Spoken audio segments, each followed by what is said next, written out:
Ganesh Balia, Hader Hussain, John Blakesley, and Precious Luenga. And also Terry. Oh, sorry, Terry. Yes. And Daphne, thank you. You're stepping in for Terry today. Right, that's good to see. Okay, any declarations of interest? Thank you very much. We're going on to the patient story. So, we've got people online as well. Right. So, good morning, everybody. It gives me great pleasure to introduce you to Diane Gray. Diane is our neonatal assistant and our family integrated care lead. And Diane is going to give you some insights into what patient experience on the neonatal unit. Thank you so much. Thank you for this opportunity. Apologies for the acronyms, they were a test to see if everybody knew what they meant. I don't use obviously the neonatal unit and FIC and that said it's family integrated care lead. I don't think there were acronyms through my presentation, but I'll just explain a little bit more. So I've been a neonatal sister on the unit here for a very long time. I started in 1996 and I had a career break with my children and came back in 2013. And over the last few years, I've done more and more work with family integrated care. Family integrated care is all about working with our parents, not just our babies or tiny patients, but their parents, supporting them through their time on the unit and enabling them to be active partners in their baby's care. So I'm going to start, as I was saying, with a patient story. I've got some video and some audio from the parents, so I'm hoping the technology works and you can hear from them. And then I'm going to tell you a little bit more about the work I do with patient experience in children on the neonatal. So I am going to tell you James, Carla and Chloe's story. I picked this story because it worked closely. It's in presenting.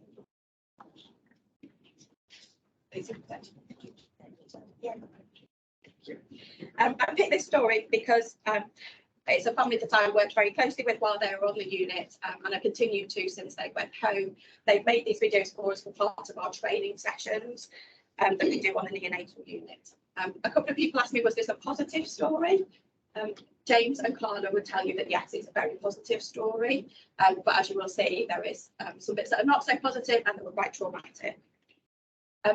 There's a unique start to this story, as they will tell you, but the themes that run through it are very much part of everybody's, well, their neonatal family's experience on the unit. And just to be clear, this is shared with consent of James and Carla. It shows up the details. I've shared with much enthusiasm. They were very keen to share it. And I just want to say that whilst we're here to reflect on their lived experience, everybody in the room has lived experience. And I don't know all of you and I don't know your experiences, but there may be things in this that trigger emotions in you that maybe you didn't expect when you came to work this morning. So if that's the case, then just to encourage you to take time that you need to perhaps reflect on what that's happened for you. Don't just rush into your next meeting or rush home tonight. Make space for you yourself if this triggers emotions that you weren't expecting. So James and Carla, this was their first pregnancy, and they were very excited to become parents. Their delivery of Chloe was early and it was unanticipated because they had a very smooth pregnancy. But she was born 11 weeks early at 29 plus 3 weeks and she weighed 1,500 grams. Carla and James were not at home when Carla went into labour. They phoned the labour ward and were asked to come in because she needed to be examined. They were en route here when they realised it was all happening very quickly. So they dialed 999, pulled into a lay-by, and Chloe was actually born in a lay-by on the side of the A5. James delivered her with the paramedics on the phone to him. And then he had to do mouth-to-mouth resuscitation with Chloe, still with paramedics on the phone to him. Paramedics arrived soon after and obviously took over. Brought them here, Carla and Chloe in separate ambulances, separate teams, went in separate directions when they arrived at the hospital, went through A&E, one went to labour ward and one went to the neonatal unit. Chloe did amazingly. She stayed with us for 6 weeks on the neonatal unit and then went home at just 35 plus 2 weeks, so still 4 weeks before her due date.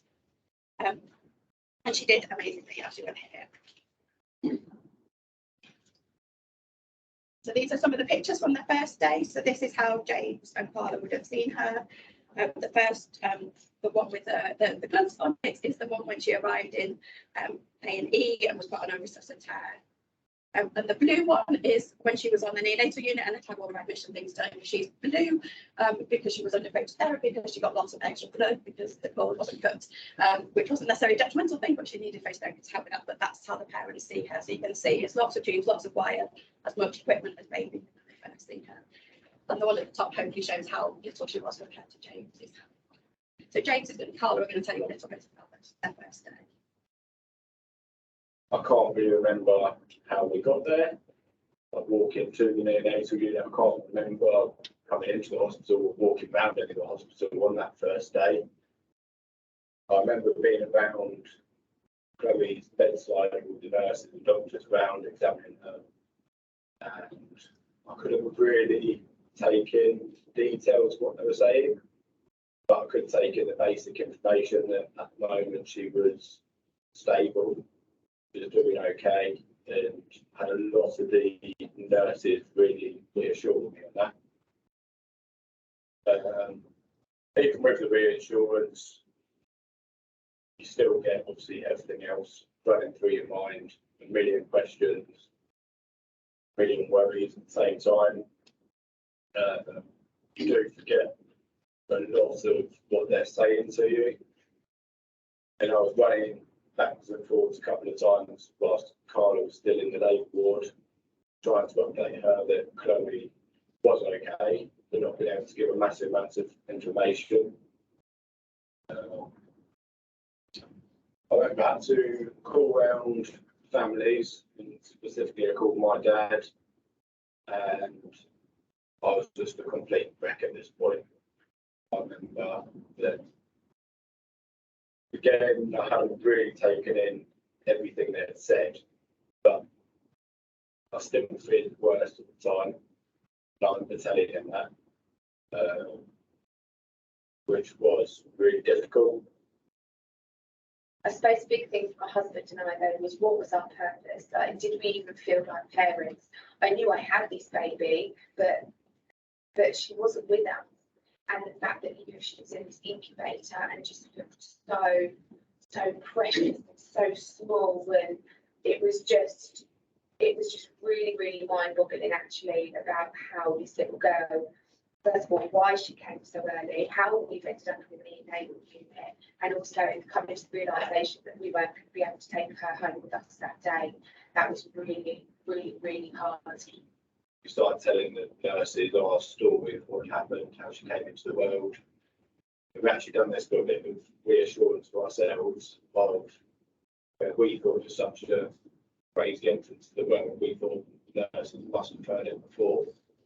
But it turned out that they hadn't.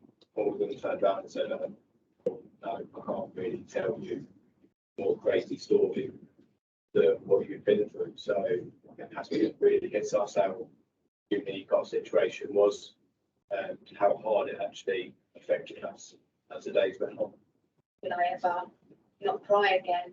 I just couldn't control the emotions and the feelings that I had were really, really overwhelming, and for my husband as well. And we both were just looking at each other and not knowing even how to console one another, because we were really trying to come to terms with just everything. It was just a really complete shock and a really traumatic experience. So moving on from that was the traumatic start, thinking about those early days that they were processing all of that and becoming more familiar with the neonatal unit. We'll just get to listen to a little bit more about what held them in those early days. I think during that second day, we were even more of emotional wrecks than we were on the first day, due to the lack of sleep. But that's where the nurses were amazing at getting us involved in those cares. And I think that really did help kind of push us through and help us start to get a little bit hopeful for Chloe, but we were still just completely broken. A big thing that stood out to my husband and I was the respect the respect that the nurses had, not only for us as parents, but also for my daughter, was really, really overwhelming. They used to say hello to her and talk to her as they were, you know, changing their nappy or doing her feed or doing her temperature.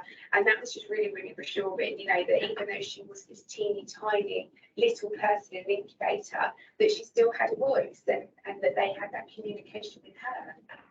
We also found that there were times where maybe we had the same nurse for a couple of days, and that was really, really, really lovely. It just meant that James and I could build a little bit of rapport with the nurses that were looking after our daughter, and we was there a lot of the time, and a lot of our days just consisted of being in hospital. So to have a relationship and a trusting relationship at that with the nurses was just so crucial to our neonatal journey. It sort of put my husband and I at ease that when we did have to leave our daughter, that we was leaving her with people that we sort of knew and that we trusted that we're going to, you know, have her best interests at heart and to look after her. So another thing they talked about that really helped them was skin to skin, which is what these photographs all are of. It's something that happens a lot in maternity, and we encourage it a lot in the neonatal unit. It's not just a lovely thing to do. There's lots of evidence that shows it helps babies who are more preterm and poorly to be more clinically stable.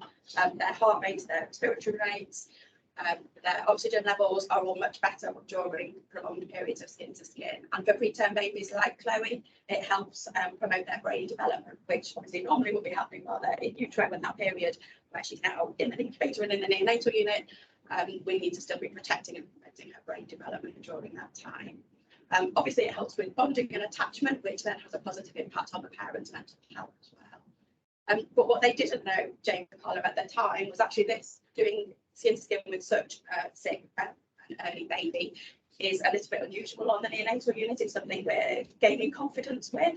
And so in this first picture, you can see, so Chloe's still got nasal CPAP on her, which is a respiratory support, and she was still needing a fair bit of oxygen at this point, and she had a umbilical central lining, so she was intensive care. She was only about 30 hours old, I think, on that picture. So it took staff confidence and teamwork to enable that to happen. It doesn't just happen. And it's the evidence, but along with stories, that help staff understand why that's so important. And so this is something that Carla wrote about to help staff, so how was it meant to her?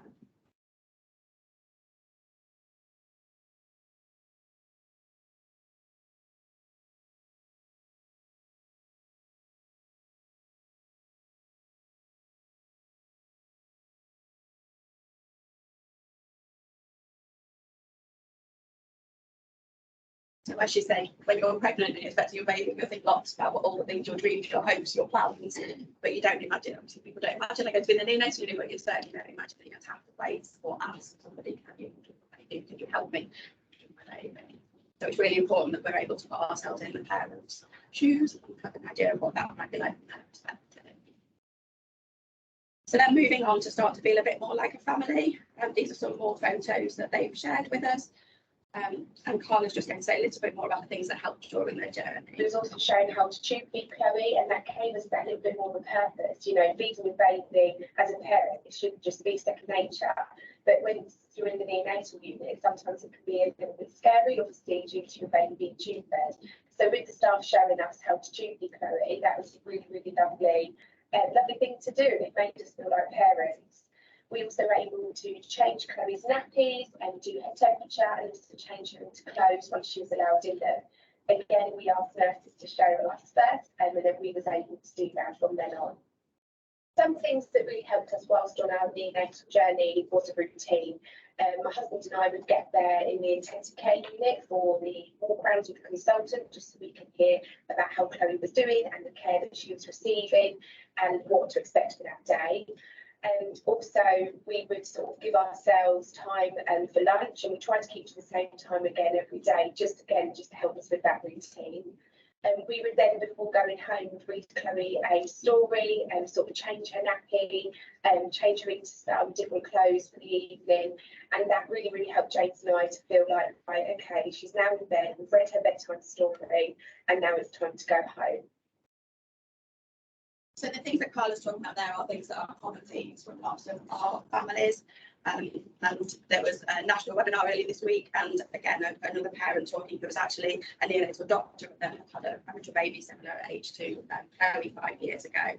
And she identified these things as well as being the things that mattered to them. So I guess for most patients, listening and building a relationship with staff is kind of a given. You hope that would be a positive impact for anybody.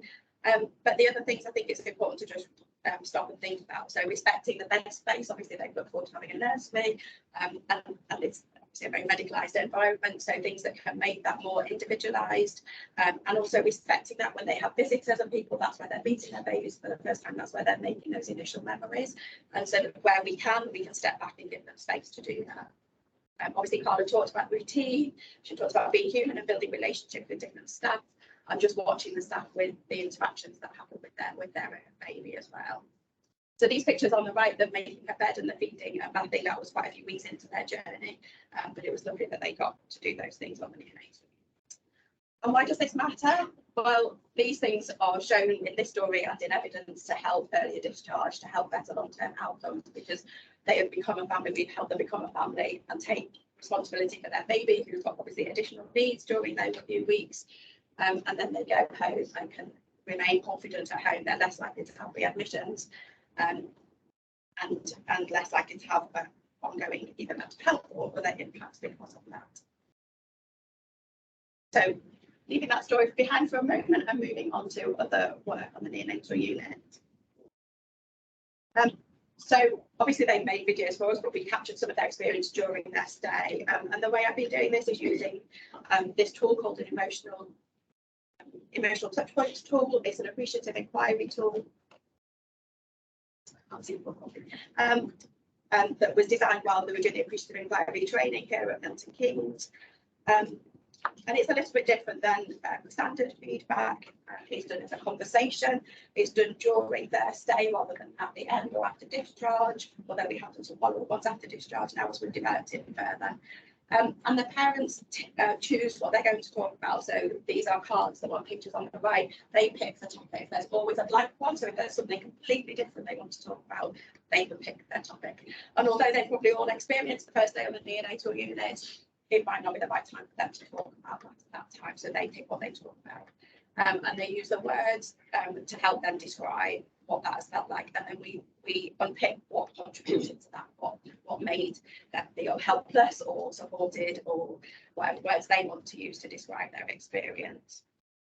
And then with this, so I work closely while I'm doing this with our family support team, with our family counsellor, with the patient experience team, our governance team, and obviously if needed, I would refer them to PALS or any of the other systems, just like with any other family on the unit.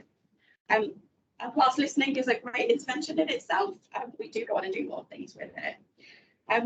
So this shows lots of different things we're doing. So if people name individual members of staff, we give that positive feedback. So it is a little bit like brain text, but it's from the staff, it's from the parents with the parents' words on it. So they get a certificate with that feedback. And all of the feedback named or otherwise gets fed into the patient experience platform. And then that's celebrating the good things. So and when we celebrate and focus on the things that are positive, then those things grow. The people who perhaps do it because they're just doing their job, do it more intentionally, and that spreads, and they're role modeling family integrated care all of the time. We put up posters, maybe around specific topics or just with direct quotes or word clouds, just so other staff know what matters. They all reflect what matters to the parents. And then we have workshops. So the photo on there shows a workshop where we've got allied health professionals, nursing and medical teams and parents in the room together, unpicking some of what matters to parents. And we've made some resources. So we've made a video about skin to skin that's got some of the evidence in there, but also some patient stories, and that's for staff and for parents. So that's what we do with all the positive things. Obviously, it's not always positive. It highlights gaps, it highlights inconsistencies or concerns, and we can do things with that as well. So some of these things can be acted on immediately. Obviously, where necessarily we can go through calls and complaints. That hasn't happened so often, and I think, to be honest, it intervenes earlier. So stop some of those things escalating to that time because we're having a conversation and they feel heard and they feel something being done sooner. But some of the more, I'm going to talk about two of the projects that we have done. Some of them we just do on the neonatal unit, some of them involve other people from other teams. So this is our admission pack, and this happened during one of our workshops with parents in the room with us. So I'm a bit ashamed to say the plastic bag on the far side is what was our admission bag. It was a wad of leaflets that anybody who, because a parent might need this, parent might need this, there's all kinds of leaflets in there. But with the best will in the world, have just been handed to that. And that's what we gave parents in that mission. So we spread it out on the table and we worked out what actually mattered, which is then this picture, which is hopefully a little bit more, like a little bit less overwhelming. We put it into our bags that are like this one here, that again were just in the plastic bag. So people were making these as keepsake bags, but there was no label to tell everybody what it was. It was just in there with the leaflets. So now it looks like a gift. It has labels to tell us what it is, and it has just what parents told us mattered that day on the first few days in there. And Carla's also, from that, we've gone on to look at the information we give and when we give it and how we're pacing that. We're doing lots of work around that. And Carla has been helping write some of that information for us because it's much better coming from a parent. We've done lots of other projects. One of our other ones is that we're really proud of our co-production project was our clock boards. So again, the one on the far side is the one that we used to have, which was an A4 size. And again, with great intentions that we were going to tick things off as people prepare for discharge, where there's acronyms on there, there's things that are not relevant to every baby on there. Our parents were telling us it mattered when we use their names, but we don't write their names anywhere, so that it's visible. So together they helped us design these new ones with comms and the team. So this is what our boards now look like. There's a pen on each, they belong to the parents. We have a pot of multicoloured pens so they can draw and write on it. And there's the frame for cards or photos or whatever else they want to have. They can put their names, whatever they would like to refer to as, which has definitely made a difference. Our feedback has shown that it's made a difference. The quote on there is from a parent who was on the unit the day we swapped them over, so it experienced both. But we know that people have talked more about they like it when their names are being used. They're definitely by the doctor, by anybody on the unit that they're in that is a goal. And some parents like Carla and James updated them regularly. They drew all the things like review messages as their journey went. So thinking about what next, these are some of the things that we're thinking about doing. We've got some money from a very generous donation through the charity to refurbish our family room. So we've got a group of parents again telling us what matters, what they want in their organization to look like. But like the two projects that I've just talked about, they came from families. So whatever families tell us are the most important things will be our next projects. And then looking beyond this. Thinking about what is possible. So true collaboration, I think we've made great progress in working with families. I don't think we've just sent out things and asked them to proofread them, so we can tick a box that says service user involvement. I think we're much more proactive, but we've got quite a way to go. There's quite a lot of different reports that are like the 3-year delivery plan for maternity and neonates, which highlights the importance of working with families and hopefully will help underpin that work. And this is the only way then that we can get true individualised family integrated care. And how is this possible? I think ultimately it's about growing and investing in our neonatal team, in our workforce. So that's about specialist training, some of which already happens, but protecting the time to do that. And then thinking about valuing the parent engagement. In BLMK, so our LMNS, our local maternity neonatal system, we are one of the first to have a neonatal parent in there who's just been appointed in the last few weeks. So one of the first in our neonatal network and one of the first in the country. So many of you may have heard of Maternity Voices Partnership. That's something that Maternity worked with a long time, but we now have a neonatal, a paid neonatal voice within that. Sadly, it's a fixed term and it's only a few hours a week, but it's a step in the right direction. So that's something we would like to look at building on and using effectively. And then just thinking more about our wider workforce.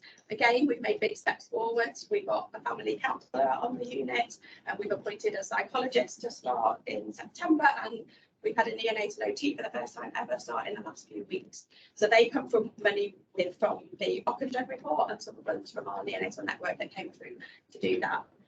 But when we look at the recommendations, our staffing recommendations for our allied health professionals, we are way below what would be recommended for a unit of our size and a hospital of our size. And again, thinking about quality roles, so lots of our staff have things that they're passionate about and keen to do, so breastfeeding and mental health and developmental care. but lots of this is done like in lots of places in their own time and with goodwill. So it's looking at how we value that and how we invest in that further, I think. And some of that might be other people in the trust that are not neonatal trained but have another speciality that we can think of. And so I'm perhaps a little bit more aware that in the adult world, you have lots of AHP input, you've got pain specialists and bereavement specialists and diabetes specialists, and whether we can tap into some of it we do, but some of it less so. But at the moment, most of ours is all of that is provided by the neonatal nursing team. And so it's just looking at how we can best do that. And just lastly, to think about beyond the neonatal unit, because although people asked, is Chloe's a happy ending? So yes, she went home early, she went home with her family, they are very happy, but their neonatal journey doesn't end when they walk out of our unit and out of the hospital, especially for a baby born as early and as little as Chloe. The parents will tell us, and health records will show us that it goes on for years after that, the support they need. So it's not just supporting them in the early interventions, but they are going to. Sorry to interrupt. Is it any more? Yeah, sorry. Yeah, that's fine. I've just got one more quote from Carla. So yeah, that's it's not there. Do that one.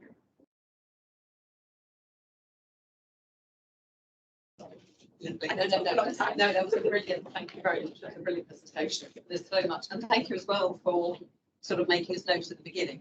For, as you say, we don't know what people's experiences are in the room, and just reminding people to take stock of that. That's really what an amazing.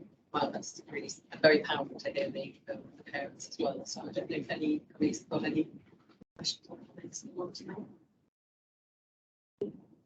So a comment and a question that's rather different. So the comment was, it's really impressive to see how sort of co-design was a thread running through everything you said, really. And that was great to see. Really conscious that the next week or two is going to be really, really difficult with neonates because of the Lyceum Led trial, which is going to be conclusion. And again, thinking through that co-design, it's going to be difficult for parents to hear that, whatever the verdict is, it's not released to us. How well prepared is the team? Is there anything visible can do to help the team and parents? So there's been support. So we're part of the neonatal network. So there's support because we have a lead psychologist for there, and she's done quite a lot of work with the lead nurses and the lead teams, and that's filtered through. So people are aware there is support there, and she's supported them more, the people kind of locally, who the psychologists who are local to help with that. But I think it's really great that people are aware of that. And I don't know, like you say, what that impact will be, but I'm sure they'll really start. So I think having space that people will come to be able to share that proactively in advance rather than wait to see what happens. Just a comment, really. One question. Student Dad's work at the HCB inquiry has been extraordinary, and actually the enabling families to be heard at an early stage, and that you said in your presentation, but that meaning that they feel heard and things are resolved quickly, and rather than estimated through the complaints process, which can be really unsatisfying, frustrating, and lengthy. Families, even though we try for it not to be. I think we'd really like to innovate that work across the whole hospital because it's really powerful. Absolutely. I think my thoughts of example from Kate's been just fabulous in so many ways. She was really proud of herself and the team and everything. But yeah, how do we share that learning? I'm always worried that fabulous stuff has been done in isolation. What are the opportunities to share all of that? Because the messages around co-production, sensitivity, and that doesn't matter which unit it is. No, we want to see that everywhere. So I'm actually seconded at the moment, so part of my time is as a care coordinator, which is through our neonatal network, so I'm part here and part seconded, so I can talk about it a lot. So we've shared it now, so although it's developed here, some of the other units are now using it, so that's from a neonatal world perspective, so they are using it here. I've done quite a lot with Sharon, the patient experience matron as well, in trying to share that more widely, and Anna and Anna, patient safety team as well.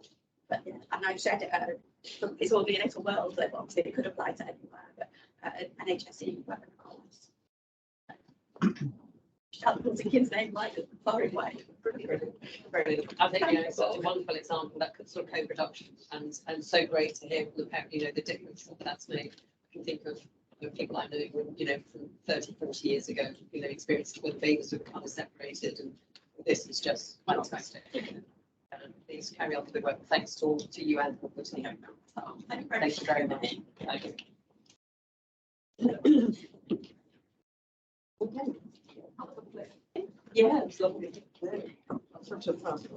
Going back to the more mundane now. Minutes from the last meeting. Any additions, errors that anybody's picked up? Everybody happy? Thank you.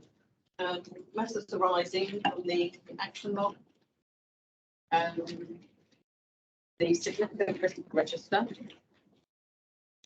To be progressed. It's on the agenda next month. CQC returns to patient experience update.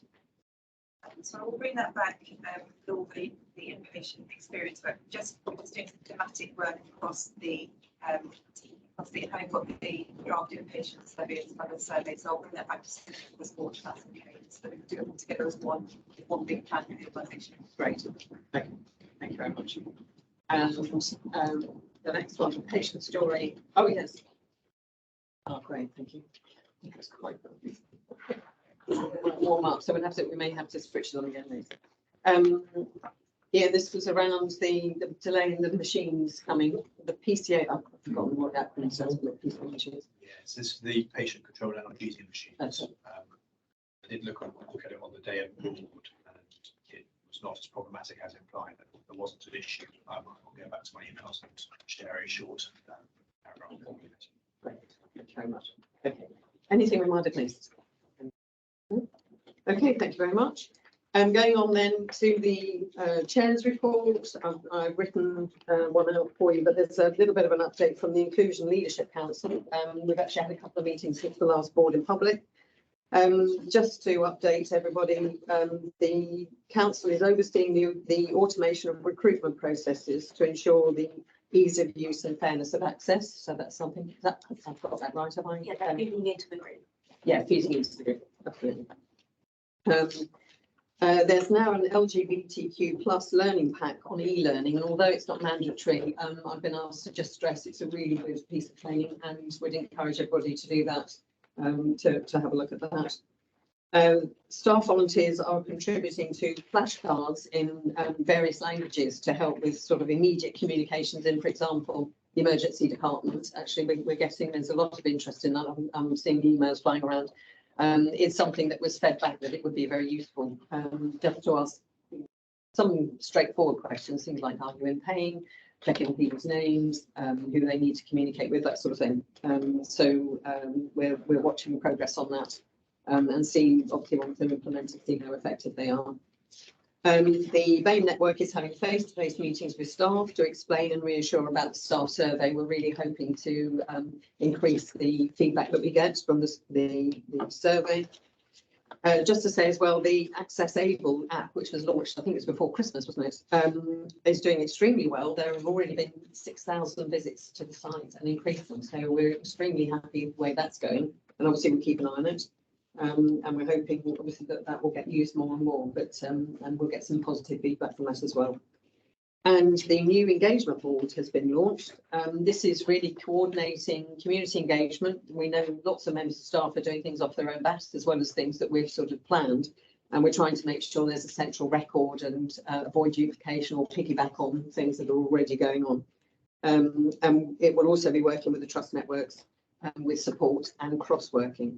I think that's everything from Steve. So that was just the action that I needed to get. Any questions at all? Yeah. Okay, thank you very much. Chair, over to you. Thank you. A few things going on since we last met. I'm going to start with yesterday's NHS 75 celebrations, which went extremely well. Lots and lots of staff taking part in that. And I think the centrepiece of Frank's NHS 75 cake will live long in the memory, an outstanding achievement by him, which was enjoyed by several hundred staff, I know. It's huge. Second thing is that you were notified, told, absolutely delighted to say that the CQC report on maternity came back, which showed that we were good overall with outstanding for well led. So that is a fantastic achievement in the current maternity regulatory climate. I think I'm sure you will join me in thanking the maternity team for all of the hard work and effort they put into to achieve that. A couple of other things. Operational pressures in the organisation continue. Around, just pick the date now, just under a month ago, we had our highest ever number of attendances in the emergency department. We average around about 300 attendances a month, a day rather, a month if only. That's a dream, isn't it? On the 12th of June, we had 472 people come through the department. So against an average of 300, you see just how overwhelming that was. We haven't seen numbers as high as that again, fortunately, and let's keep fingers crossed that we don't, but it gives you a sense of the pressure that we've been under. Strikes wise, we've got further strikes coming up. We've got the junior doctors 5-day strike from the 13th to the 18th. And once again, we have planned to ensure that we are providing a very safe level of care for all the patients in our organisation. We will end up cancelling some planned elective work as part of that 5-day strike.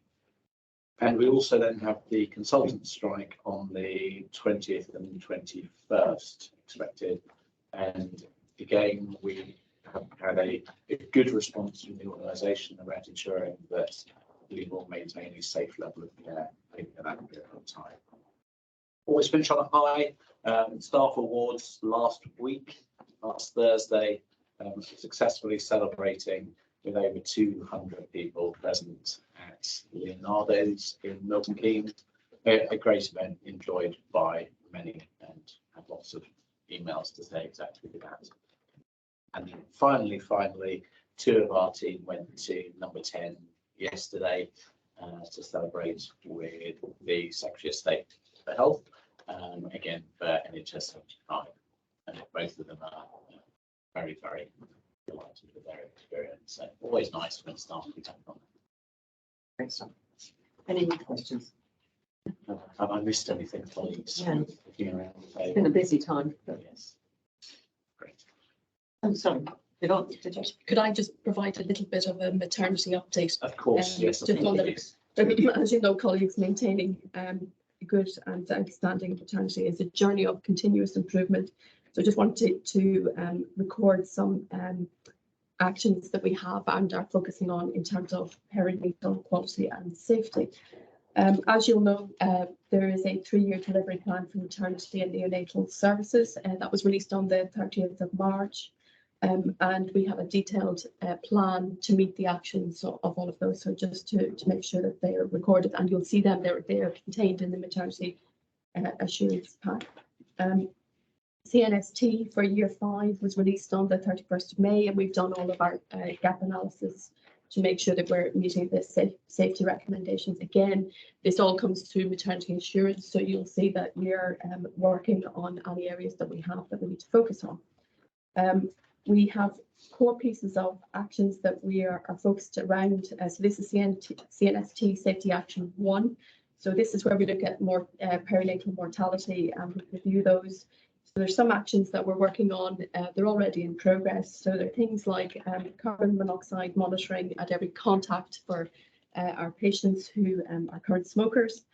We're looking at the redevelopment of do not attend DNA procedures so that we make sure that we follow people up in a timely way.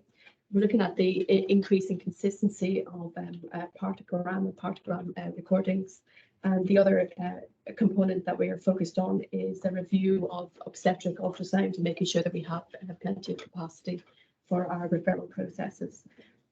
So they're quite important actions that are detailed. Again, these all do focus on the MAG papers, but I want to draw your attention to them. In addition, we're looking at Safety Action 3, so that's where we're looking at the reasons for admission into the neonatal unit. So this is for births who are following 36 weeks gestation, and we do quite a detailed thematic review to identify any opportunities for those babies. So it's probably going to be focused on transitional care. So the work that's going on in treated transitional care is actually quite important. And then finally, another piece of focused work is around Safety Action 9. That's heavily connected to the local maternity and neonatal system. We've been revising our approach with that in terms of perinatal quality surveillance with the regional chief midwife. Some of the work we've done in relation to that, we've completed a culture survey and we're reviewing the responses. So making sure that we're looking at culture within our maternity services is an important aspect of meeting those requirements.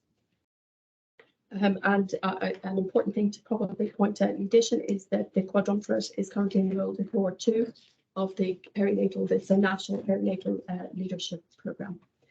And then just finally to say that through the maternity assurance group, we do look at claims, we look at a scorecard and we triangulate that information as maternity and neonatal safety champions. That includes Alison, Alina, myself, alongside complaints and incident data. Again, the summary of that is contained in the maternity assurance pack.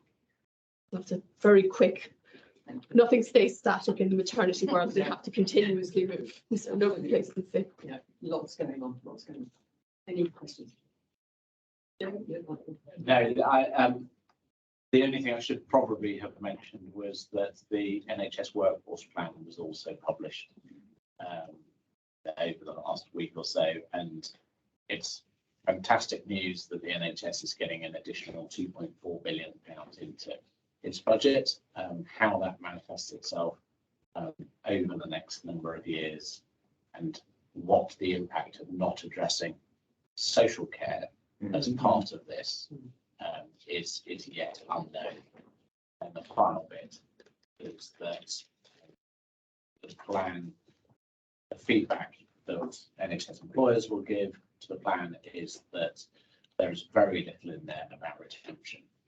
And as an organisation, MKOH focuses significantly on retention, and it's a shame that we don't see that running through the current workforce plan. Yeah, thank you very much. Thank you, thanks for everyone. Thanks, Joe. And the serious incident. Thanks, Alison. So item number 8 is on page 22 of the main pack if people are using the PDF. So the first thing to note is that we actually had less serious incidents reported than perhaps we're used to between board meetings.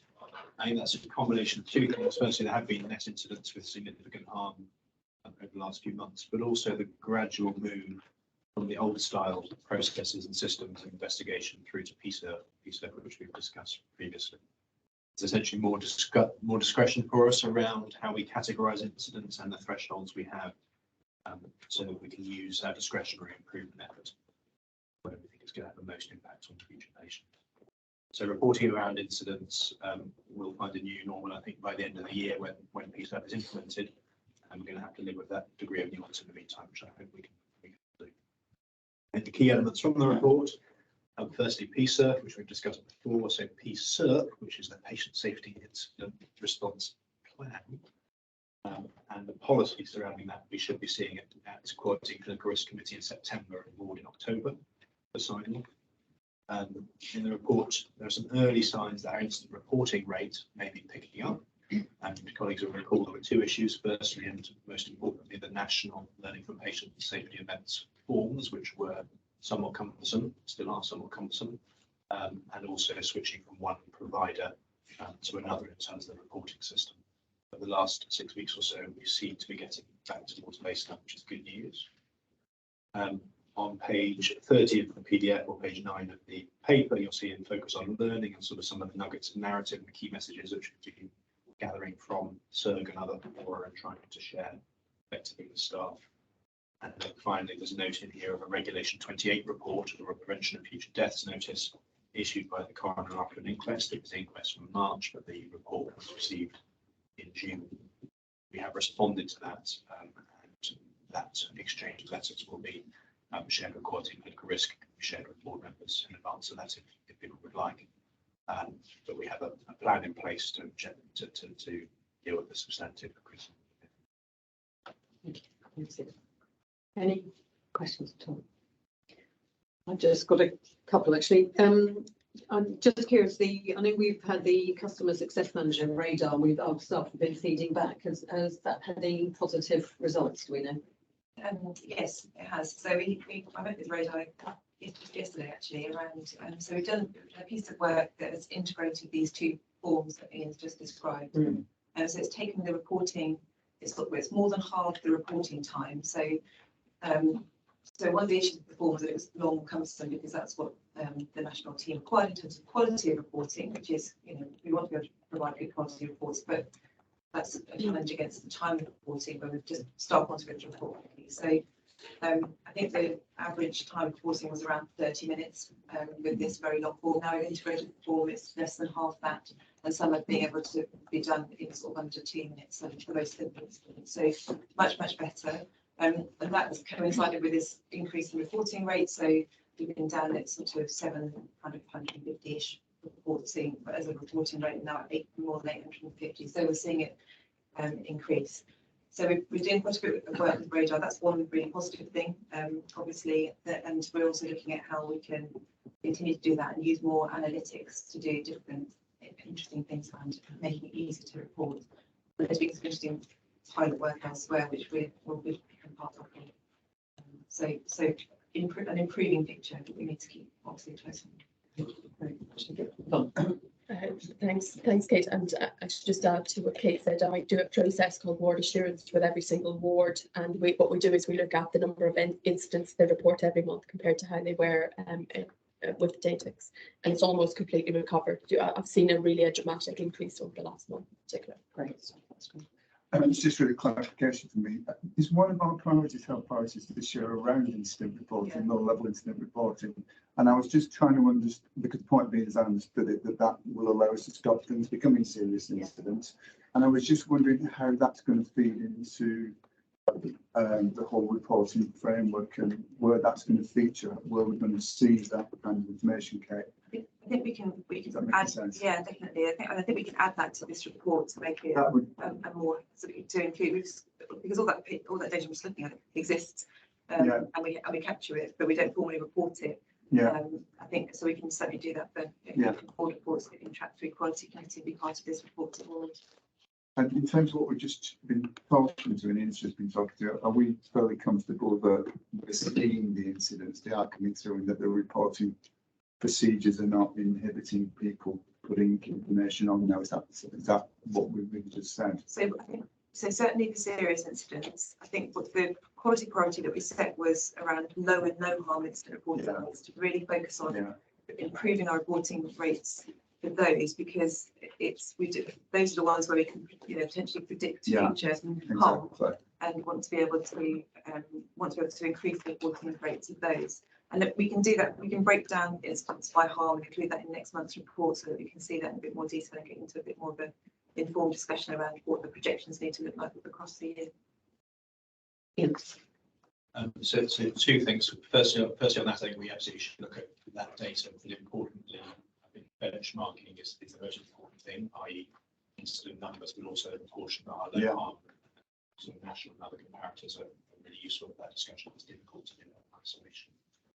And the second different point, which I should have mentioned and didn't, and it crosses quite a lot with the sort of clinical risk space. The colleagues will be aware of lots of media around the Metropolitan Police, around police officers essentially attending mental health related incidents, rather less than they used to be. The Metropolitan Police are going to implement this in September. It was a new policy called Right Care, Right Person, which was put in place in Humberside last year. And the Home Secretary has instructed police forces to progress with national. Thames Valley, they've sort of started. They had what they're retrospectively calling a soft launch just after Easter. And we have very much noticed the impact of this in terms of police not coming or not attending incidents and issues they would previously presented. It's caused significant concern. On the positive side, which partners in Milton Keynes we met with the police, they took the meeting very seriously, and Assistant Chief Constable came up to Milton Keynes to join in that meeting. There's now a good dialogue going on. But clearly the key problem is we all recognise that police are held up in incidents for long periods of time where they have perhaps better things to be doing. The issue, of course, is health and care not having some response to those same sorts of issues. So it's an ongoing dialogue. So that is both a worry, but one also.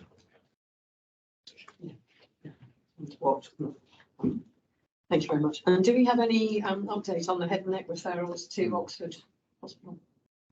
So we are, so again, the background to that is we have a head and neck pathway in Northampton, which hasn't been working well, and commissioners and others have been involved in discussions. We are working with Oxford to try and understand the scale of the service that may need to be transferred from Northampton to Oxford. I've been in further email correspondence in the last 24 hours, both with commissioners and also spoken to the lead. I think we're reaching a point where we're all being really clear about what the volume of the service is that we need to move, what could stay in Milton Keynes, what needs to be done in Oxford or elsewhere. Yeah. So I hope we will be getting towards a decision. Okay, thank you. And very last question, the sepsis group that's been set up, do we know when that's reporting back? It went yesterday, Oh. and it reported to patients safely. Okay, so it's in train. Lovely. Thank you very much. Any other? Just building on Ian's point about head and neck, I think the board needs to be aware of the amount of time and effort that Ian has put in to trying to resolve this head and neck issue. And if you recall, it's across 3 different regions, and the ability of the NHS to determine with specialist commissioning something that potentially has a direct impact on patient safety has been disappointingly slow, despite everybody's best efforts.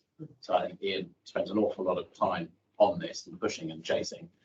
We are still in a place whereby we have not got the outcome that we need, and we will continue to push and chase until we get it. Mark.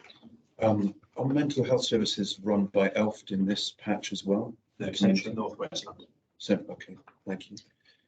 Okay, so my other question is, we kind of skipped over the ICB update. I don't know if there was anything, Joe, you could add about the target operating model. Apparently the ICB proposed some changes to that, whether there was any impact on the hospital. The target operating model is out for consultation at the moment, and it effectively reduces, in theory, the headcount in the ICS. In reality, it will reduce the budget of the ICS. I think there is an awful long way to go to ensure that we, the NHS, are getting best value from the ICS and the way that it interacts with the different parts of the system. It's difficult to tell how the target operating model will play out over the next few months. It's taken a long time to get to this place, and I think we've got a long way to go. The report here mentions about proposed changes. I wondered if there was a link to those changes somewhere. If there was, proposed changes. So apparently the chief executive of the ICB updated on proposed changes. Yes. I wondered if there was a copy somewhere we could. Absolutely, yeah. Because in other places I've not seen it.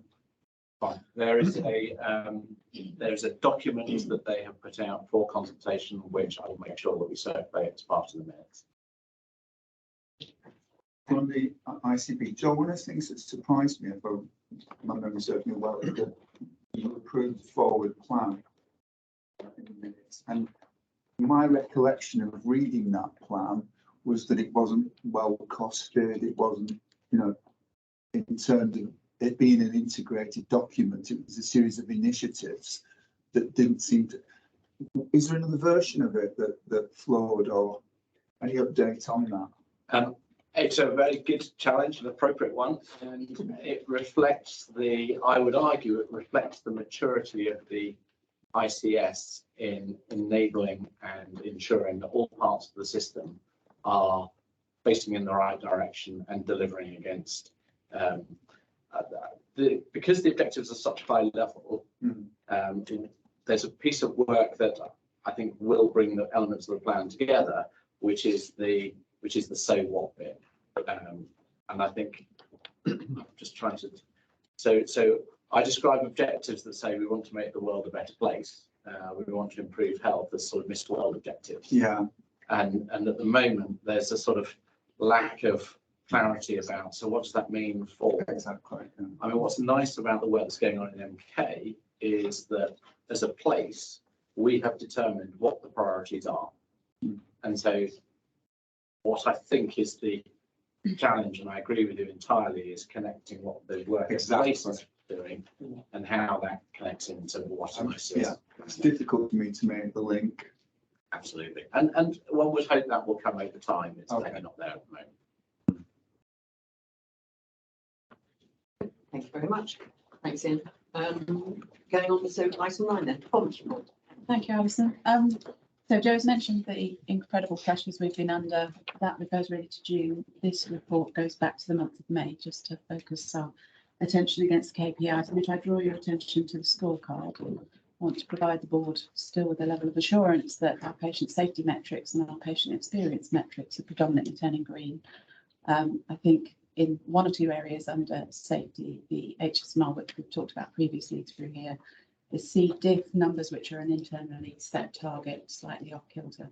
And the midwife to birth ratio, we've spent an enormous amount of time understanding the maternity picture, but obviously the good news around our CQC report has been recognised about the efforts we're putting in there. Under the patient experience elements, again, my reflections that the one indicator within that table is the movement of the over 75s at night is still very much out of kilter where we want to be, but regrettably shows when we move down further to look at the congestion in the hospital and the lack of ability we've got to flow out of it effectively is obviously having an impact on making patients safe into the night in the earlier hours. But we're working through very much an ED improvement and flow programme that will hopefully see us turn some corners on that one.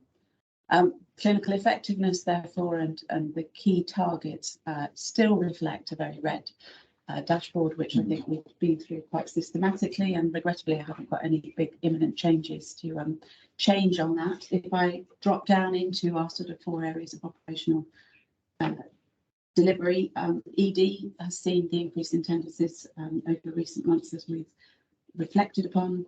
Our level of ability, we've been making some internal changes, and regrettably our sort of ambulance handover position has seen a slight decrease in recent months. I think we're investigating the causes of that. There's been a bit of a downstream effect of what we've done, thinking we were going to make improvement, hasn't necessarily materialised in that. And within the department, some of the changes we've done post-COVID, post taking out what we knew as the red zone and reoperating the department and balancing it has seen some impact on that delivery. So we continue to work around the minus pathway in the ambulance handovers. From an outpatient perspective, again, improvement in the number of attendances. Our DNA rate is sitting beneath target, although we're still working hard to try and improve that. Of our ability to deliver virtual clinics in some areas, we think we can still maximise. That is set against a landscape still of industrial action and strikes. So there were disruptive days in May, and we'll have continuing efforts to be made, as Joe's referenced, going forward into June. From an elective performance position, our challenge for the end of year last year was to see the clearance of 78-week patients.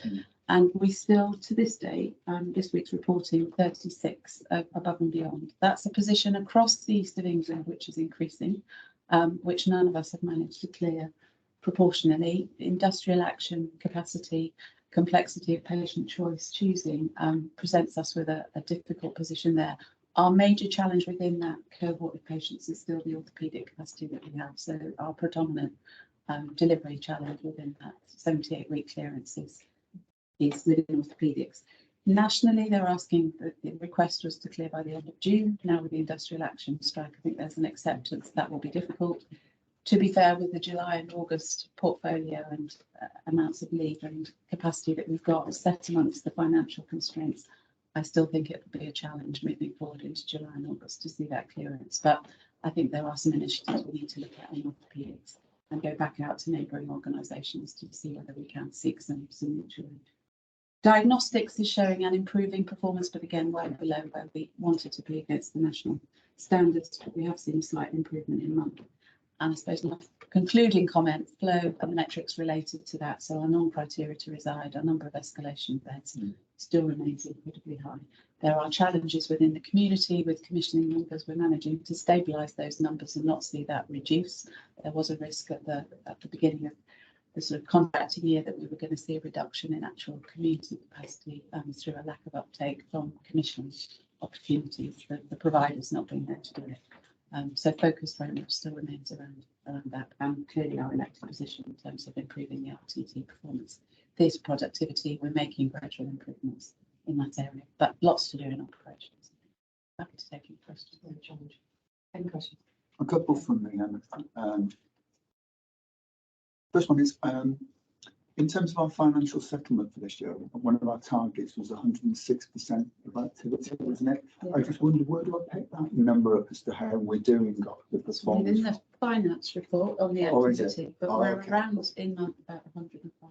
105, that's good, On the thank first you. 2 months delivered. So. Thank you. And my second question was, I seem to recollect we were going to update the report. John was taking some comments. I just wondered where we were on. It's maybe an unfair question for you. Okay, I'm happy to take that offline. I think so. We have adjusted all the KPIs within the report and the scorecard to take forward. We can pick. If I may Yeah. come in the chair, Yeah. I thought that the narrative piece had been updated. Yeah, It- we have. Clear. So what I'll do is if I put John in contact with you, he's back Yeah. next Yeah. week, I think. If I get John to contact you directly to see what's missing. That would be from it. good, yeah. We're going to focus more on trends. Could I also come back in on the 105, 106 and where we are? I don't think When? it doesn't matter the same, does it, this year in terms of financial settlement? Because I think we've got to guarantee that the funding is still going to be there. Or did I misunderstand that? No, that is there. There's an and in here, which is at the moment, there is still no national guidance on what to do in relation to impact of strikes. Yeah, good. Yeah. But we are seeing smaller organisations being more greatly impacted, and a better English way of saying that, differentially impacted on strike days compared to the larger organisations. So negatively, I hasten to add. And with more strikes to follow, we don't expect to hit 106%, and certainly for the first quarter.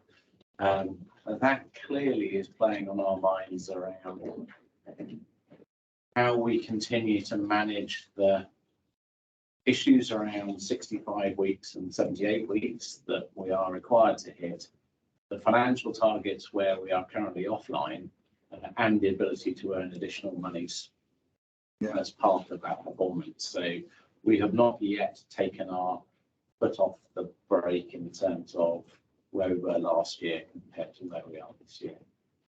Because the risk is too high that we will spend money and not deliver the 106, let alone more than 106, because of all the strike action plan. Yeah, that makes perfect sense. Very much. Could I just add a couple of sort of technical points around that? So the 106% target is based upon freeze data. So everything has to go to a freeze point and then it's reported up into the national system. Once then it goes through the NHSE calculation process, and then sometime later we get the results of that, and we still haven't had the results of month one. So we've done our internal calculations. We know that we're below the target at this stage. But until NHSE report back to us, we don't know. And the other thing about 106 is if we exceed that target, potentially we can earn more.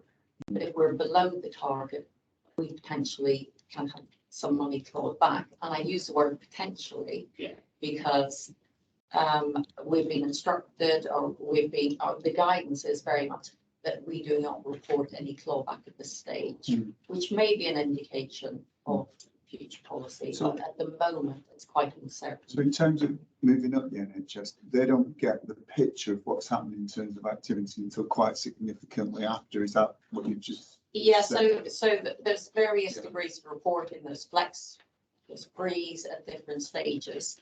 So for instance, month one gets frozen mid-June, so it's quite good, and then we will then wait to hear. So it's quite a gap in terms of reporting. Obviously, we've got other information, but it's not final. Thank you. Just those who are new to it, so not some big bureaucratic delay, but this freezing point is to allow time for expert critical coders to look at those and understand precisely what was happening to a person, what their diagnosis was, and what procedures happened. So it's a proper and necessary process. That's right, yeah. I was more, for my view, I was trying to understand how performance filters up on what the time lag is between that being understood, for them to understand and react to it. That's what I was quite interested in. We're not quite Tesco's end of the day for the No. business thing. Then they've got a sense of it, you've got to get it right. So. Thank you very much. Any other? No. Okay, thank you, thanks, Em. Definitely going on to the finance report.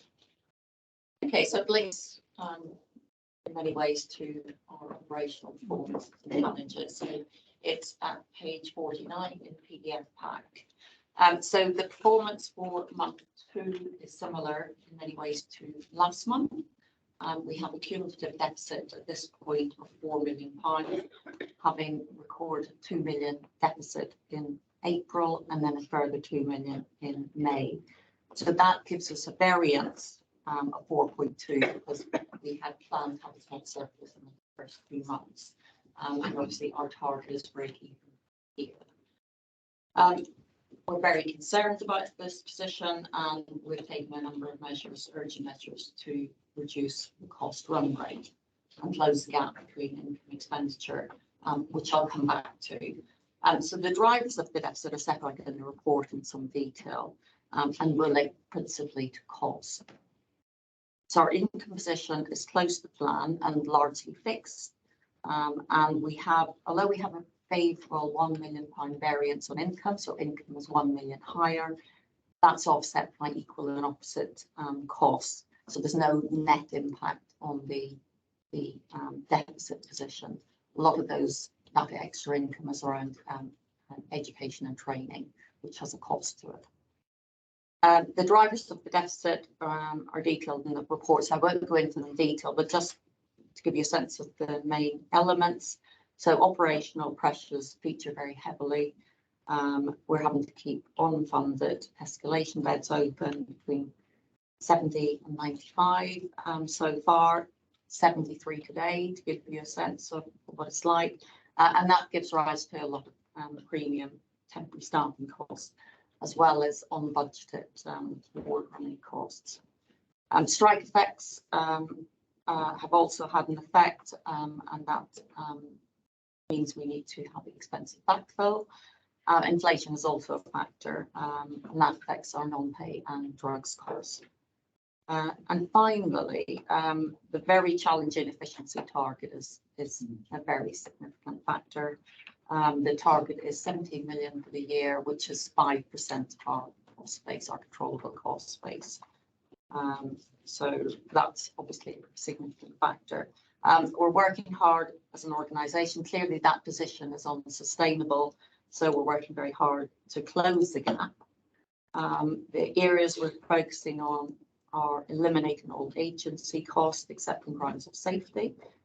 We've introduced some additional checks, working with HR, controls and review of all agency bookings.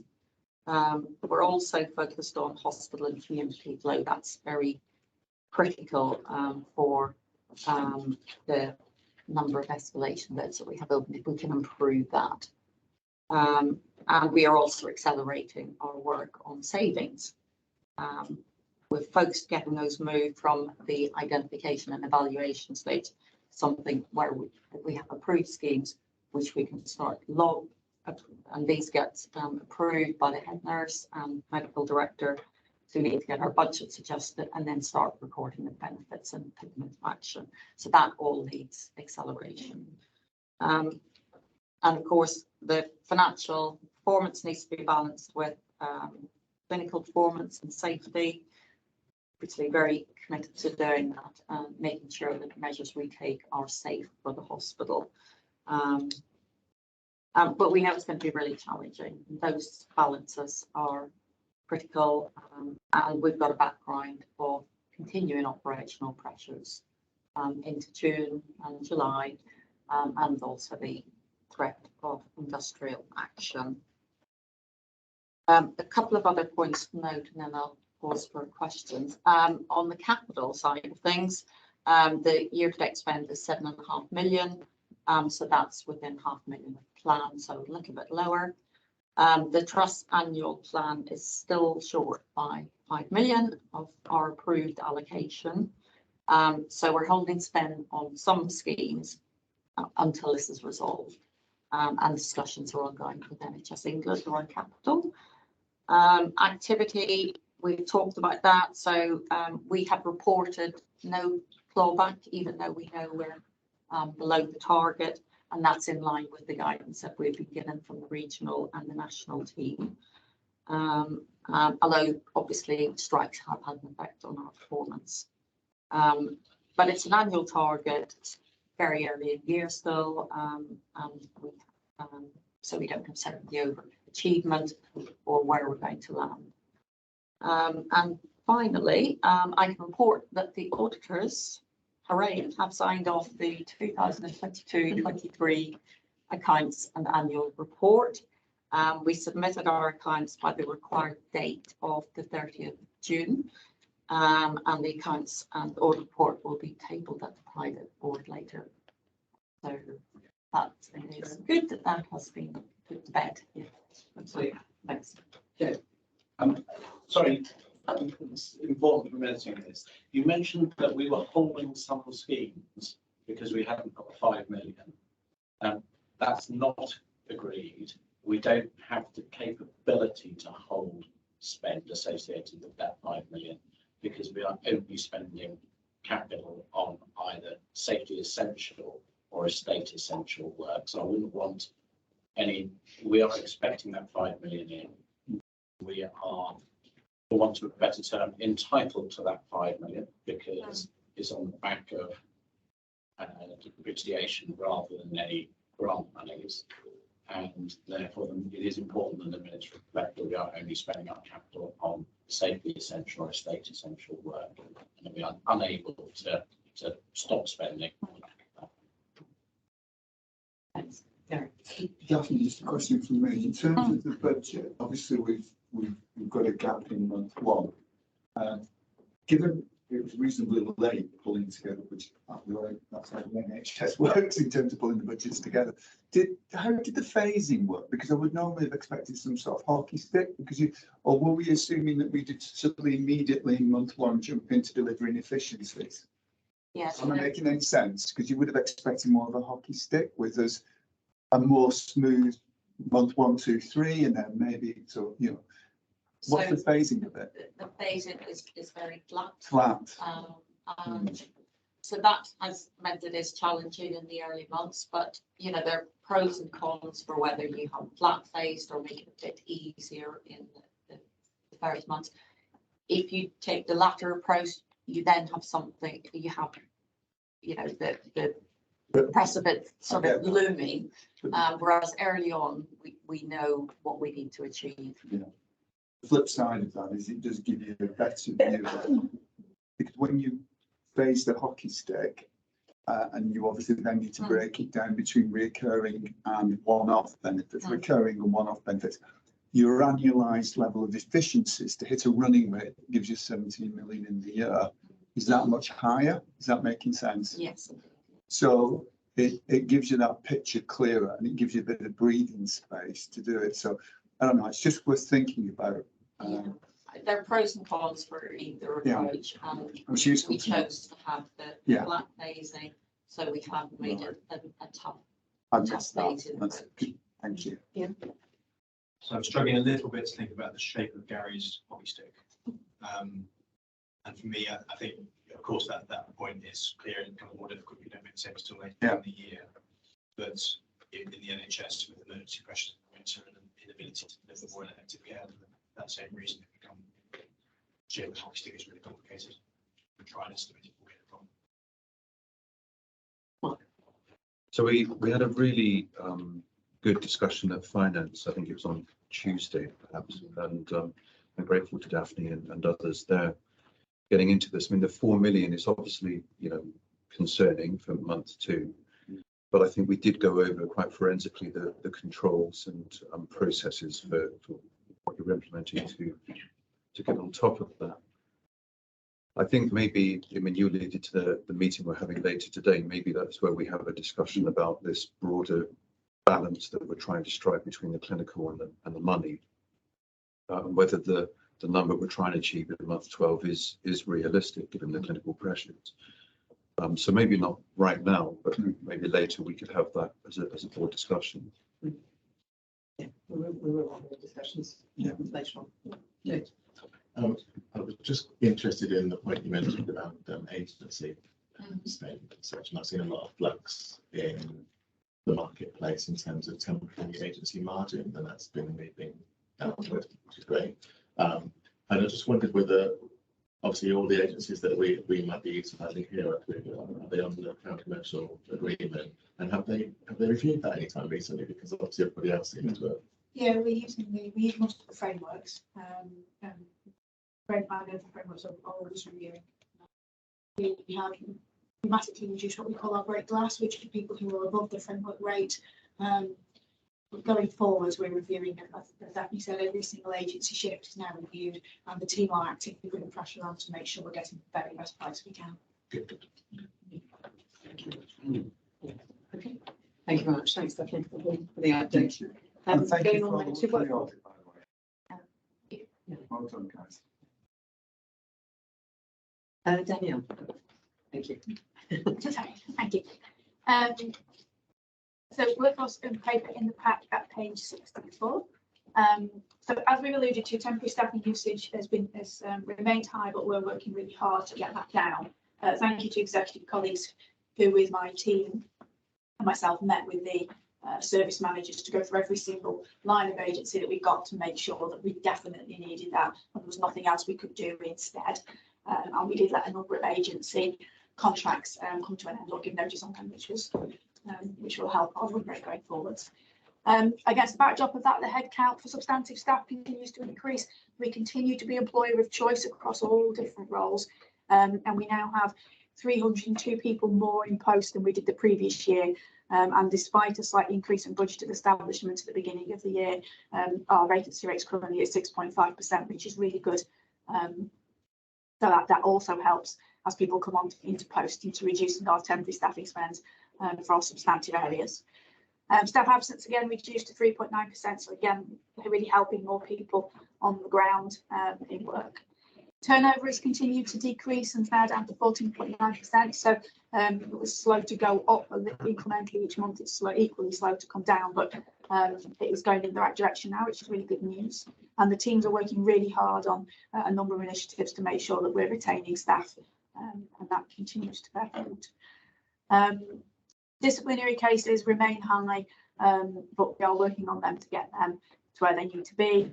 Statutory mandatory training is in a good place. Appraisals, compliance was at 91%. One division had slipped under the appraisal target, but hot off the press, they are now back into where they need to be. So that's good. So all divisions are above target for appraisals and statutory mandatory training. As you can see, our domestic and international pipelines for nurse recruitment is putting us in a projected position of having enough people to fill all of our vacancies, which we hope will be the case when people join us, but we know we do have small level of attrition from those pipelines, but that work is ongoing. And our healthcare support worker vacancies, that's the area where I think we are most challenged at the moment in recruitment. There is lots of competition locally for roles of that type, and also roles of a similar pay level in retail, in warehousing, distribution. The marketplace in Milton Keynes and surrounding areas is very buoyant, so we continue to work focused on those areas. So I've covered the agency review, and then we are rolling out the Food Speak Up app. I know we've got Food Speak Up on the agenda today, and we had quite a good discussion at board seminar, but the app is going into place now. And finally, the pay award went into pay packets in June, and we were able to offer flexibility to employees who receive universal credit because there was a lump sum back payment. And if that had been paid in one go, in some cases, that would have impacted on their universal credit payments. So we've been able to allow them to spread that over the year, which has been able to allow them to keep their universal credit payments unchanged. So happy to take any questions on the report. Thank you very much. Any questions? Only just to say well done on the stuff that's going in the right direction, the sickness and the staff turnover. You say it's more incremental, but it all makes a difference, doesn't it? And all those things that we've been putting into place over the last few months and then starting to bear some fruit. So hopefully that will continue. Yeah, well done. Thank you very much, Jeff. Thank you for the report. So you mentioned that the third cohort of the international intellectually educated nurses are coming in now. So how are we doing with the first two? And do you think they're all integrated and they're sort of starting to take on the responsibilities? Yes, I mean, I look to Yvonne for the integration, but yes, the vast majority have now passed their OSCEs and are working out on the wards. So integration into our teams has been marvellous, and they're doing really well.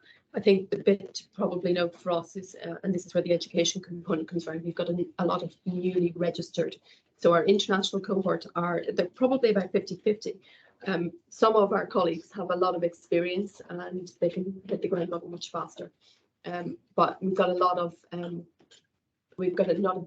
newly registered, so they were newly registered in their home country, and that means there's an additional burden on the preceptorship component. But we've got wrapped around a lot of clinical educators and clinical support out there to give those colleagues enough time to transition.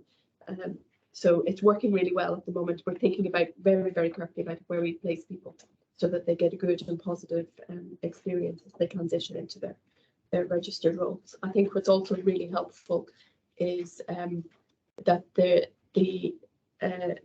before the individuals attend their OSCE, they're already in their clinical teams. So transitionally, they're being prepared and part of the team anyway. So the team component is almost more fully complete at the point of registration.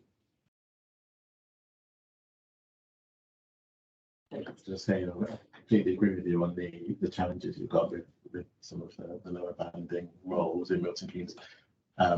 Mainly, I think one of the biggest challenges is we've got into this habit now in this market of the warehousing side offering bonuses for people to start and engage in roles, which are really, the bonuses have been going up steadily. They started at £250 a few years ago, and now it's several £1,000s joining bonus.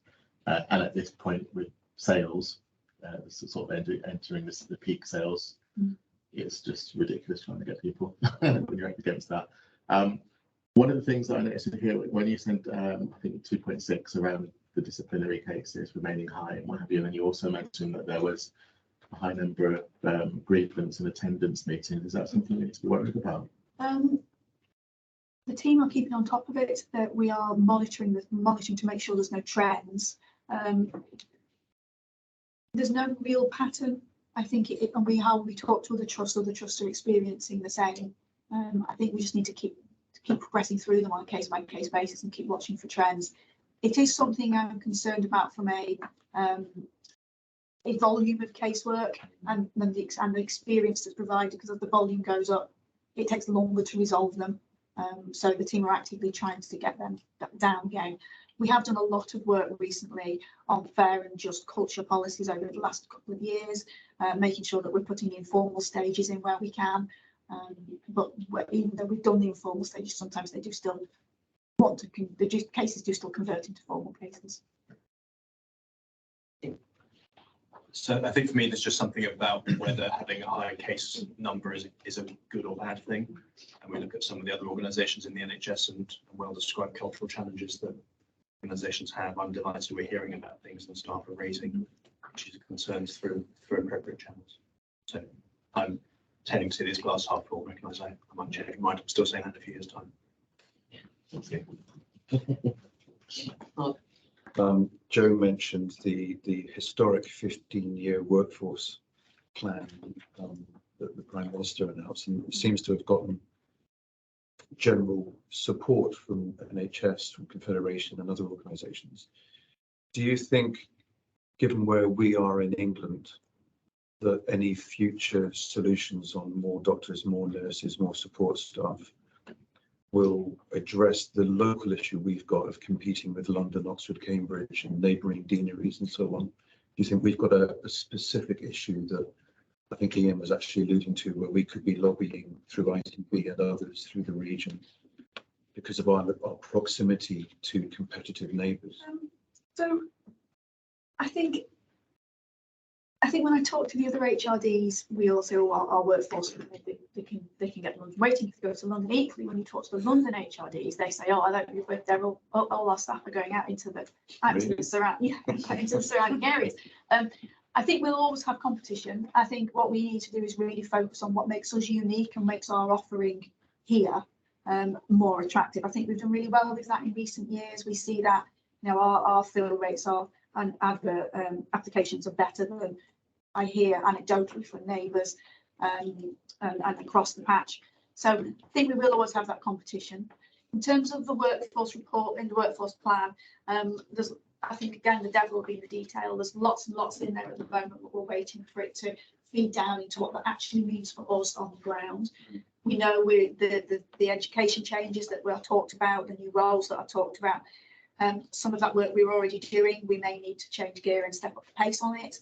I think we continue to wait for the, as Joe says, how the funding will feed through. Some of it's really, really exciting. If the funding comes with it, will absolutely put us in a really good place. And I think the teams here are in a good place to deliver the changes that are going to be needed. But as again, it will really be in the detail as to how that feeds through to us and what that actually looks like for us. My current assessment is, and I'm willing to be, you know, my view to be changed, is that this 15-year plan is of course welcome and it will probably benefit everyone equally, but it won't address what other public organisations are saying in this part of England, which is our physical location will continue to be a problem, even though England will hopefully get a slug of workforce increase. So it's perhaps what we could do with our partners to help, because the police have the same issue with proximity to London and other organisations. Education system, state education system has the same issue. And there are lots of bespoke examples, fire brigade and so on. And of course, the NHS is no different. It's not protected from that proximity issue. So it'd be good if we could have a think about what we might do that's locally. And in my other lives, the issue there is about getting more money, recognising us because of our proximity to London, Oxford and Cambridge for the NHS, getting more money to offset that reality. So even though we look like a home county, just outside the home county, in fact, we are competing with. So your evidence is anecdotal, but I imagine hopefully somewhere somebody at the centre is collecting factual data and saying, oh, actually there is a problem in BLMK for the NHS. That's a push our position, I think, probably. Yeah. Going forward. To wait some of our salaries to go outside of the pay scales. Subject to the national pay scale. Yeah, the national pay scales. Yeah. Okay. Thank you very much. I'm just actually thinking around the disciplinary grievances. I mean, I'm sure we will, but is that triangulation, isn't it, around the stuff that's coming through HR, freedom to speak up, and our culture work as well, isn't it? And it's making sure we keep that loop and keep an eye on it in the workforce and possibly in the Inclusion Leadership Council as well. That might be something, you know, we could send out colleagues there as well. Yeah, I mean, it's very much business as usual for the team to make sure all of those things are now brought together. And I suppose maybe 5-6 years ago it may not have been, but now it's very much in the heart of what they do. Yeah, absolutely. Okay, thank you very much. Okay, we need to move on. Annual claims report. Thank you. So this is on page 68 of the main pack. It's a report that is both exciting, stimulating, and slightly disappointing when reading it. The disappointing thing is, and it's a big caveat, so it came to Quality and Clinical Risk Committee, and I haven't been able to update the issues that were raised there. So apologies, there are still some flaws. It's a report which I will highlight. The national picture is that in medico legal matters, the financial sums involved are enormous. So approximately 2 billion quid a year paid out, and sitting on 8 billion or more claims nationally. There's been some pandemic effect, i.e. less money has been paid out over the last couple of years, and that increase in payouts has stabilised, but it is a pandemic effect, and as the lawyers are getting back up to full speed, I suspect that will go up again. There's been an increase in cases nationally which don't result in the payment of damages, i.e. potentially speculative claims. It's a cultural shift rather than serious investigation. And nationally, 60% of the value of claims is in maternity, which is important. Locally, in 22-23, we had 80 new claims lodged. Same period, we had 84 claims closed, generally speaking, different claims, the ones that were opened. And of those 84 that were closed, 45 of them closed because they were abandoned or timed out. That's closing for other reasons with or without settlement. In Milton Keynes, 80% of our value, 80% of our claims by value are obstetric. And that might sound worrying, but I think it is worrying. It's because we don't have some of the other high-risk specialties such as neurosurgery, we don't have spinal surgery. Those would be the specialties that are driving some of that difference nationally. The three big payment cases in Milton Keynes last year are detailed on page 70, 900,000 between the three of them.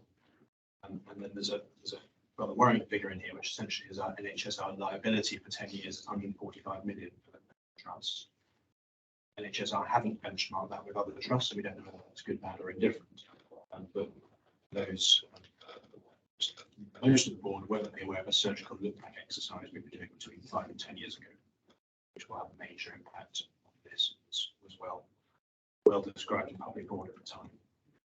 Two issues specifically about the quality of this report. At the bottom of page 70, there's a phrase there saying liability is always very much contested.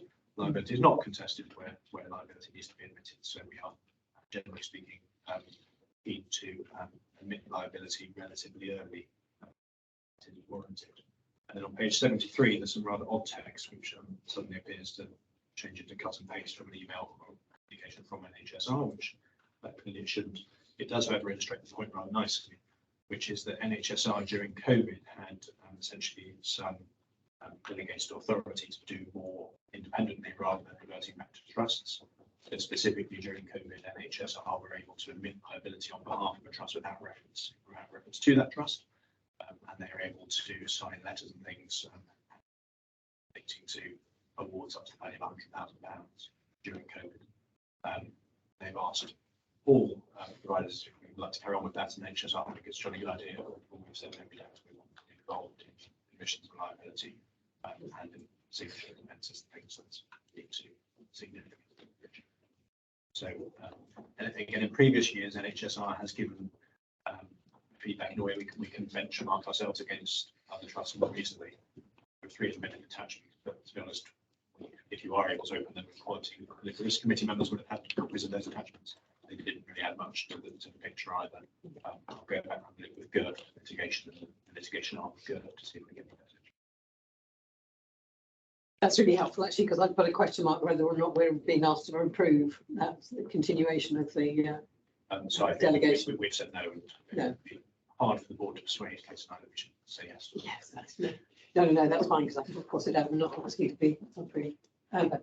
I was just figures. Remember, Equality Committee when we saw this, there were some typos around the numbers, which were fairly substantial. The commas in the wrong place. So those three items add up to about 900k and then 220k rather than 22k. Yeah, even not on quality, I just thought it was useful to point that out. I appreciate the same reports coming. Yeah, apologies. Yeah. Thank you very much. Any other questions at all? Okay, thank you. Thanks, Ian. That's noted. Antimicrobial stewardship annual report. So page 75 of the main pack. I don't really want to labour this report because we looked at the 21-22 report relatively recently. This is the 22-23 report, which has made it through in much better time. And many of the key messages remain the same, i.e. we're doing quite well on the antimicrobial stewardship agenda benchmark with other trusts, but it's recognised there's always further to go. And suppose we be aware that lots of learned people have essentially said that antimicrobial stewardship is antimicrobial resistance is probably the #1 threat to the human race when it comes to infection resistance. So this is a really important agenda. Describes what we're doing in the trust, other areas of focus for the year ahead, which is most important one for me is really facilitating all members of registered staff to make switches from intravenous to oral antibiotics rather than it being not thrown activity, and be beneficial because it's quite difficult. But the message should be balanced and do that. And importantly, just to recognise the Commonwealth Pharmacist Antimicrobial Stewardship Scheme. So this is a grant we applied for, which essentially means something about a hospital is great in terms of sharing knowledge and experience. It's definitely a global channel. I think the pandemic's taught us all the lesson actually, so I think we have to use that, which is very important. Any questions at all? No? Okay, thank you very much. We don't have to approve that or anything, do we? No, don't we just say it's been seen by the board? Okay, thank you very much. Paul's annual report. Thank you, Alison. You'll know from the report for the most part our falls are no to low harm, and clearly demonstrating that our wards are reporting them regardless of the level of harm. We've got about 2.5% are moderate harm and above.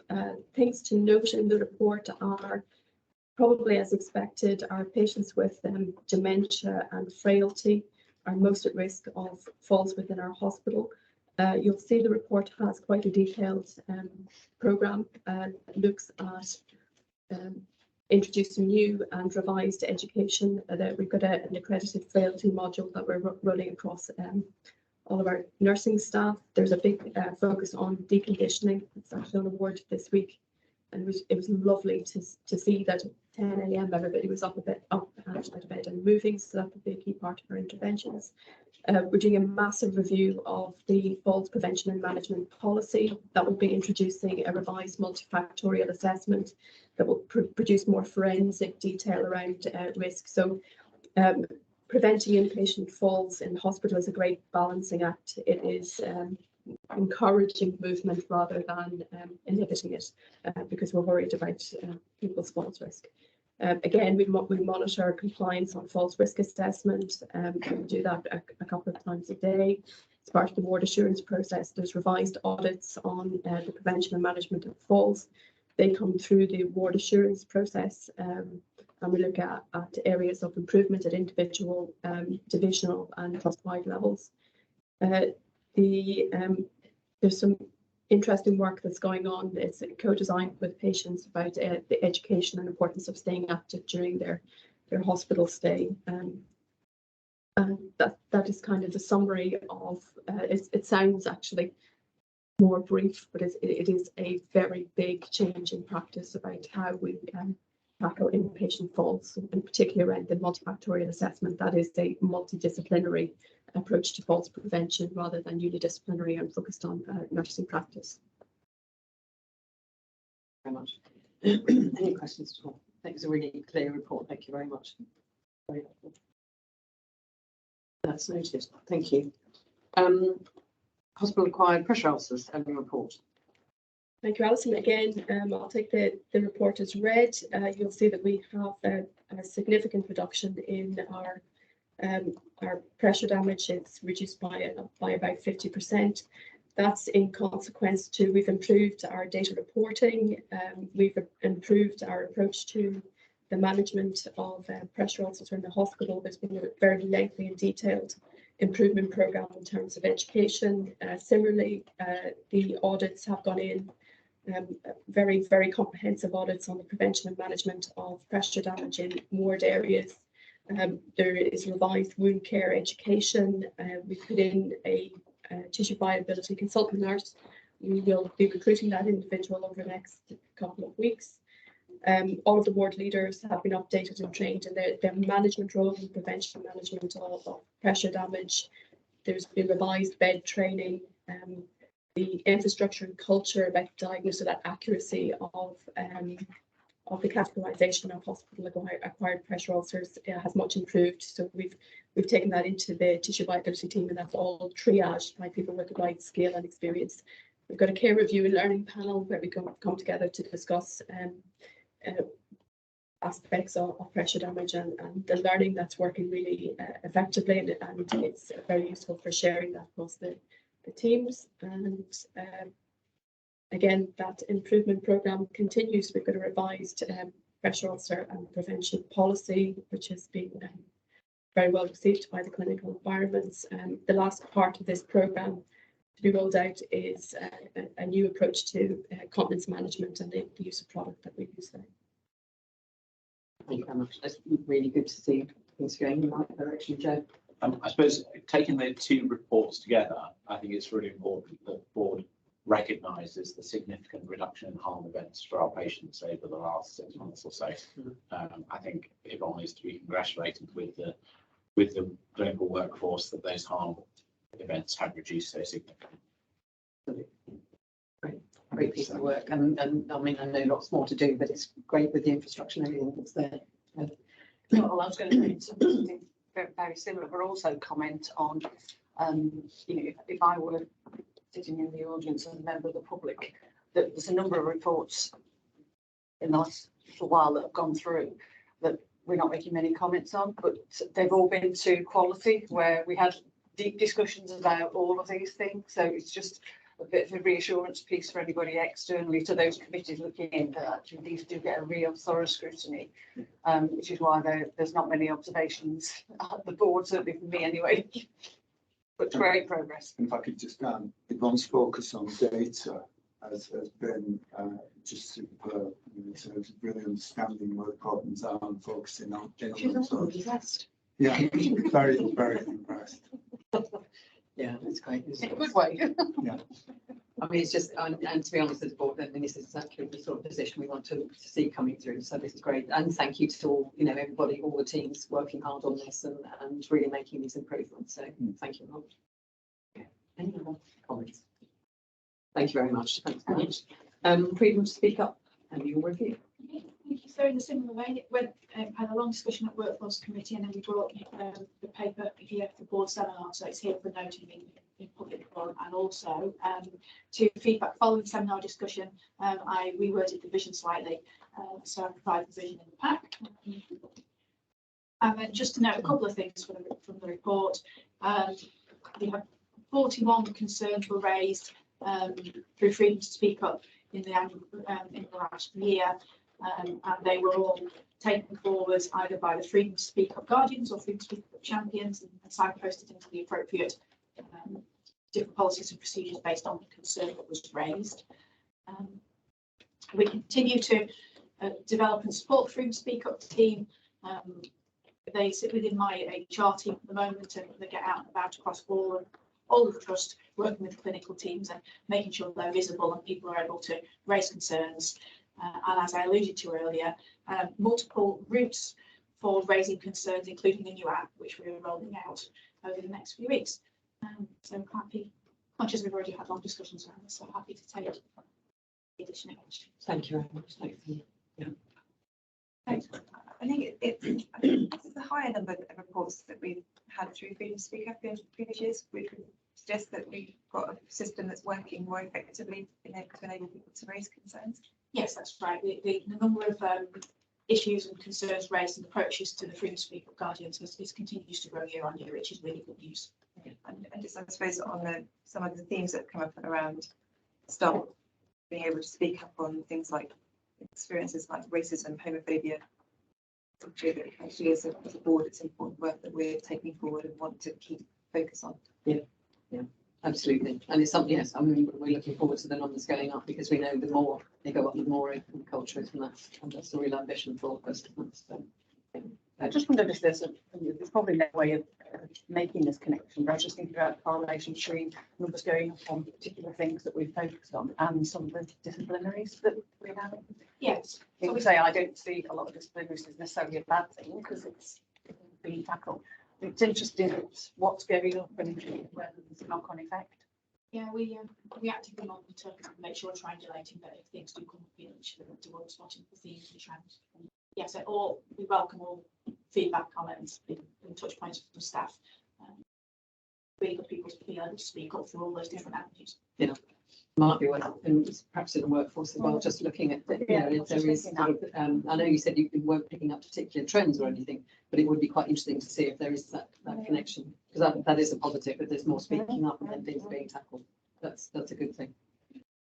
Okay. Any other questions? No. Thank you very much. The risk register report. Thank you. So there's an overview report then, and then appended to that are the corporate risk register and the significant risk registers, just here for transparency really. There is a report that just describes some of the open risks and closed risks and some of the sort of status of the risk reports. I think it should hopefully just demonstrate to the board that there is a continual review of risk, that it is a dynamic process here that we're able to review and make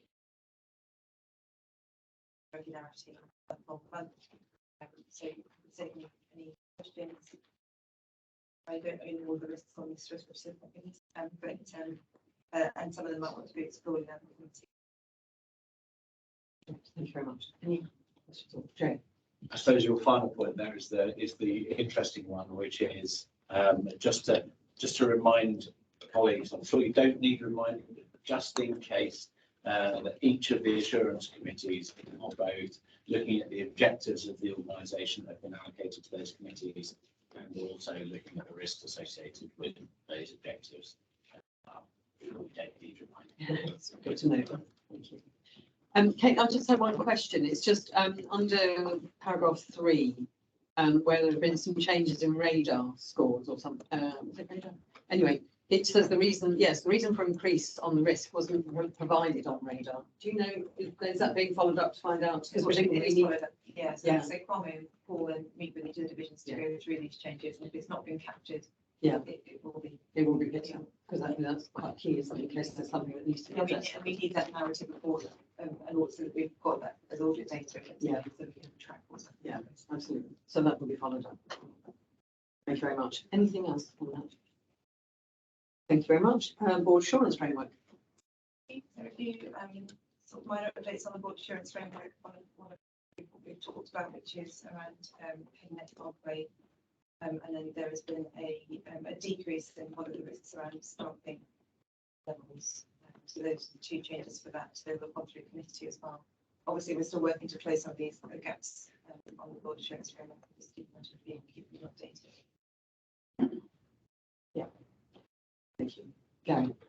One question, Kate. Just I'm trying to remember whether we said we tried to pull out the more immediate risks.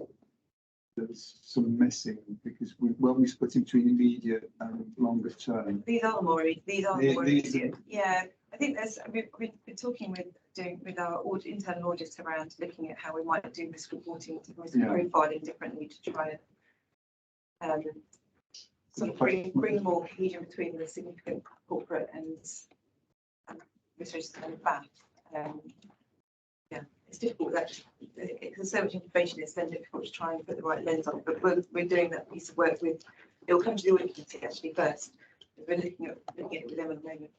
Yeah, because my question was going to be these look like the short term risks. They are. Yeah.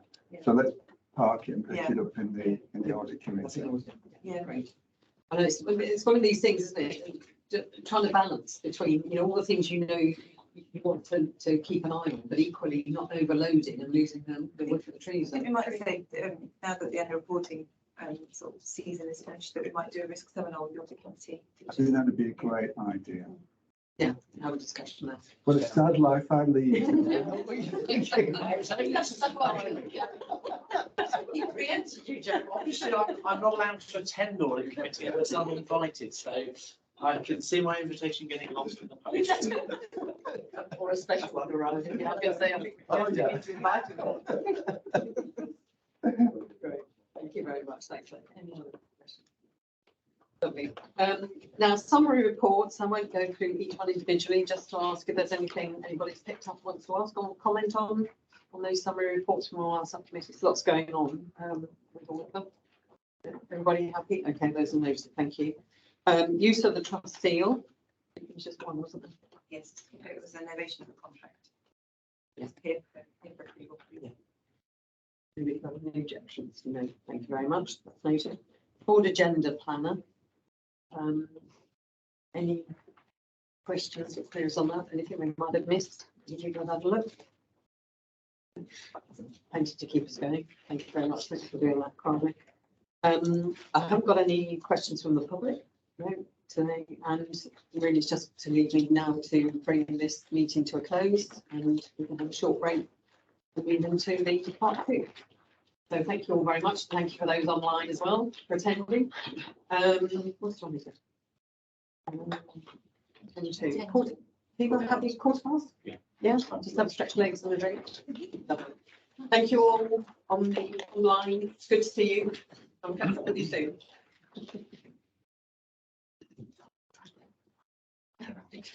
Them.